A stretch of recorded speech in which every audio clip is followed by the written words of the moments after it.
ಗುರುಜಿ collar ಇದ್ದಾರೆ, ಮಾತಾಡೋಣ. Hello hello hello hello madam ನಮಸ್ತೆ. ಏನ್ ಹೆಸರು, ಎಲ್ಲಿಂದ ಕರೆ ಮಾಡ್ತಾ ಇದ್ದೀರಾ? ಮೇಡಮ್, ನಾವು ಮಂಡ್ಯದಿಂದ ಮಾತಾಡ್ತಾ ಇದೀವಿ. ನಮ್ಮ ಮಗಳ ಮದುವೆ ಬಗ್ಗೆ ಕೇಳಬೇಕಾಗಿತ್ತು ಗುರುಜಿ. ಓಕೆ ಮೇಡಮ್, ಅವ್ರ ಡೇಟ್ ಆಫ್ ಬರ್ತ್ ಹೇಳಿ. Date of birth November 30, okay 2001.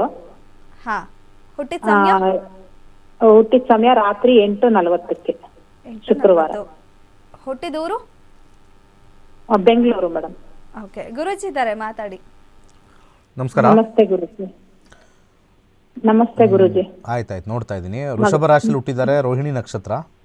ಹೌದು ಹೌದು ಗುರುಜಿ. ರಾಹು ದೇಶ ನಡೀತಾ ಇದೆ. ರಾಹು 8, 6, 11 ಕೊಟ್ಟಾಗ ಸ್ವಲ್ಪ ವಿವಾಹ ಸ್ವಲ್ಪ ಏನಾದ್ರು ಒಂದು ಗೊಂದಲದಲ್ಲೇ ಉಳಿಯುತ್ತೆ. 8ನೇ ಮನೆ ಬಂದಾಗ ಹಾ ಸ್ವಲ್ಪ ಸಮಾಧಾನವಾಗಿ ಜಾತಕನ ಹೆಚ್ಚಾಗಿ ನೋಡಿದಲೆ ಹುಡುಗನ ವ್ಯಕ್ತಿತ್ವ ಮತ್ತು ಹುಡುಗಿ ಓಕೆನಾ ಅನ್ನೋದು ಭಾಳ ಇಂಪಾರ್ಟೆಂಟ್ ಇಲ್ಲಿ. ಇದು ನಮಗೆ ಒಂದು ಇಂಡಿಕೇಶನ್ ಕೊಡುತ್ತೆ ವೈವಾಹಿಕ ಜೀವನ ಹೇಗಿರುತ್ತೆ ಅಂತ. ವೈವಾಹಿಕ ಜೀವನ ಸ್ವಲ್ಪ 8, 6, 11 ಬಂದಾಗ ಸ್ವಲ್ಪ ಅಷ್ಟು ಸಮಾಧಾನಕವಾಗಿ ಇರಲ್ಲ. ನೀವು ಮದುವೆ ಆಗೋದ್ರ ಬಗ್ಗೆ ನಾನು ಯೋಚನೆ ಮಾಡ್ತಾಯಿರಿ. ಯಾಕಂದ್ರೆ ನನ್ನ ಅನುಭವದಲ್ಲಿ ನಾನು ಮದುವೆ ಜೀವನದ ಬಗ್ಗೆ ಯೋಚನೆ ಮಾಡ್ತಾಯಿದ್ದೀನಿ. ಇವತ್ತೆಲ್ಲ ನಾಳೆ ಮದುವೆ ಆಗುತ್ತೆ ರೀ, 1-2 ವರ್ಷ ಲೇಟ್ ಆಗುತ್ತೆ, 3 ವರ್ಷ ಲೇಟ್ ಆಗುತ್ತೆ. ಅದಕ್ಕೆ ಯಾಕೆ ಜನಗಳು ಹೋಗ್ಬಿಟ್ಟು ಕಾಸು ಬಿಚ್ಚಾಕ್ತಾರೋ, ಆ ಕಾಂಪೌಂಡ್ರ್ ಹತ್ರ ಹೋಗಿ ಸುರಿತಾರೋ ಅರ್ಥ ಆಗಲ್ಲ. ಆ ಕಾಂಪೌಂಡ್ರು ಹುಟ್ಟಿರೋದೇ ನಮ್ಮ ಹಿಂದೂ ಧರ್ಮಕ್ಕೆ ಒಂದು ಶಾಪ ಅನಿಸುತ್ತೆ.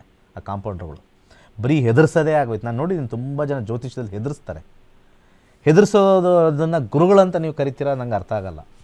ಯಾರು ಹೆದರ್ಸ್ತಾರೆ, ಇದು ಡೇಂಜರ್, ಅದು ಡೇಂಜರ್, ಇದು ಡೇಂಜರ್. ಏನು ಡೇಂಜರ್? ಮಣ್ಣು, ಯಾವುದು ಡೇಂಜರ್ ಇಲ್ಲ.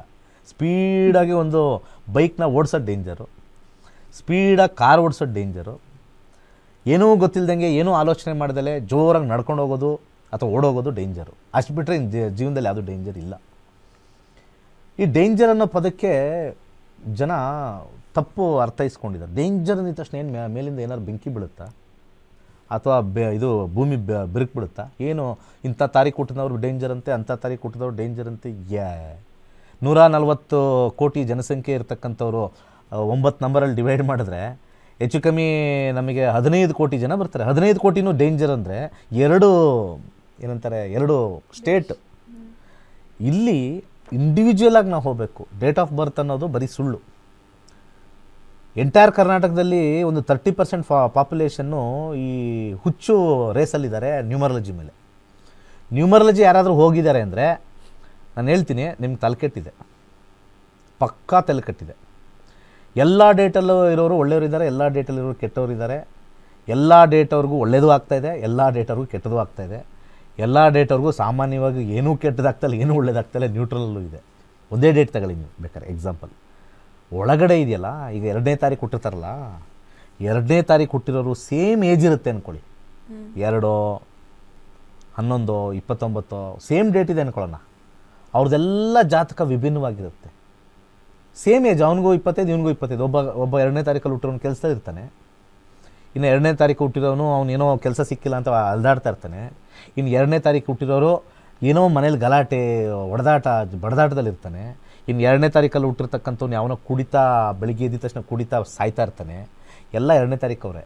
ಅರ್ಥ ಆಯ್ತಾ ವೀಕ್ಷಕರೇ? ಸ್ವಲ್ಪ ಕಿವಿ ಕೇಳಿಸ್ಕೊಳ್ಳಿ. ಈ ವೀಕ್ಷಕರಿಗೆ ಫಸ್ಟು ಇದರಲ್ಲಿ ಸ್ವಲ್ಪ ಇವೆರಡಕ್ಕೂ ಕನೆಕ್ಷನ್ ಬೇಕು ನಮಗೆ. ಕೇಳಿಸ್ಕೋಬೇಕು, ಇದು ಕನೆಕ್ಷನ್ ಆಗಬೇಕು, ಇಲ್ಲಿ ಕನೆಕ್ಟ್ ಆಗಬೇಕು. ಆಮೇಲೆ ಲಾಸ್ಟಲ್ಲಿ ನ್ಯೂಮರಾಲಜಿ ಅನ್ನೋಷ್ಟು ಶುದ್ಧವಾಗಿರ್ತಕ್ಕಂಥ ಸುಳ್ಳು, ಅದು ಶುದ್ಧ ಸುಳ್ಳು ನ್ಯೂಮರಾಲಜಿ. ನಾನು ನ್ಯೂಮರಾಲಜಿ ಮಾಡ್ತೀನಿ, ನಾನು ಯಾವಾಗಲೂ ಹೇಳ್ತೀನಿ ನನ್ನ ಸ್ಟೂಡೆಂಟ್ಸ್ಗೆ. ಅವ್ರು ಏನೋ ಕ್ರೇಜ್ಗೆ ಓಡೋಗ್ತಾ ಇರ್ತಾರೆ. ನಾನು ಹೇಳ್ತೀನಿ 10% ಮೇಲೆ ಅದು ಯೂಸ್ ಮಾಡಬೇಡಿ. ನಂಬರ್ಸ್ನ 10% ಮೇಲೆ ಯೂಸ್ ಮಾಡಬೇಡಿ. ಜ್ಯೋತಿಷ್ಯ ಇಲ್ಲಿ ಕರೆಕ್ಟಾಗಿ ಹೇಳುತ್ತೆ.